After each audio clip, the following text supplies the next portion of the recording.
todo este gabinete do Capitán Nemo, que hoxe vai ser o noso escenario improvisado. E, bueno, isto é un pequeno recital concerto que se chama, aquí un petit comité, que se chama Das que estrelecen. E explico vos un pouco o nome. Isto procede, bueno, é un concerto que pecha un ciclo.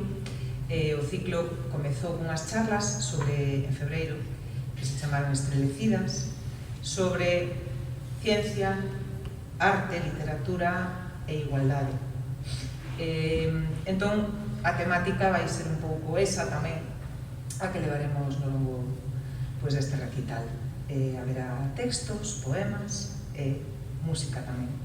E quería comezar con unhas palabras, bueno, primeiro agradecendo primeiramente a esta casa, a Casa dos Peixes e os Museos Científicos da Coruña, agradecendo a Marcos Pérez Maldonado, seu director técnico, a Viviana García Visos, a Lidia, que está tamén aquí acompañándonos, a todas as persoas que fan posible que esteamos hoxe aquí, tamén a Deputación da Coruña, no seu Servizo de Igualdade, que é quen apoia esta iniciativa completa, incluído este concerto.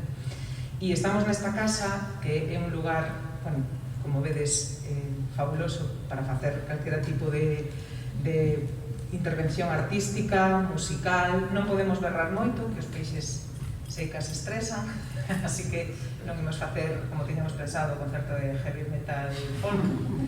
Tivemos que cambiar no último momento.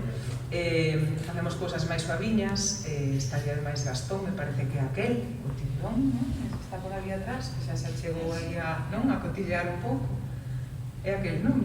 Sí, non sei. Sí, que é ese. Verdade? Sí. Claro, supoño que cando mencionei o tema dos peixes, pois xa dixo, son eu o protagonista, a estrela da noite, non? E bueno, aquí temos 4.000 millóns de litros de auga do Océano Atlántico rodeándonos, que non é pouco, non sei cantos peixes hai, macheareles, e queremos, bueno, pues dedicarlle isto aos peixes, claro, en primeiro lugar, que van a estar aturándonos vostelles a música ou non, e a todas as persoas que tamén escoitarán isto, xa que se está a gravar e se pendurará nunha canle, porque non puderon estar aquí hoxe, non?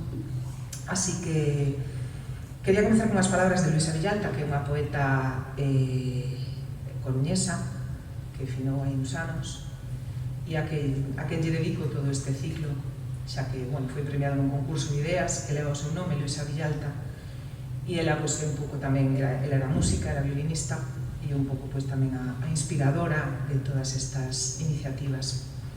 Ela nun poema di: agora fecho os ollos e abro un firmamento por estudar aínda. Este é o firmamento que quero que escoitemos. Acompáñame dous músicos fantásticos, que son Fernando do Campo, que vai tocar, bueno, violín, pero máis cousas, toca o pandeiro, a pandeireta, percusión, voz tamén, e Juan Varela no teclado, no piano. Imos comezar, pois, deixándonos ir. Así que, aí imos. Déixame.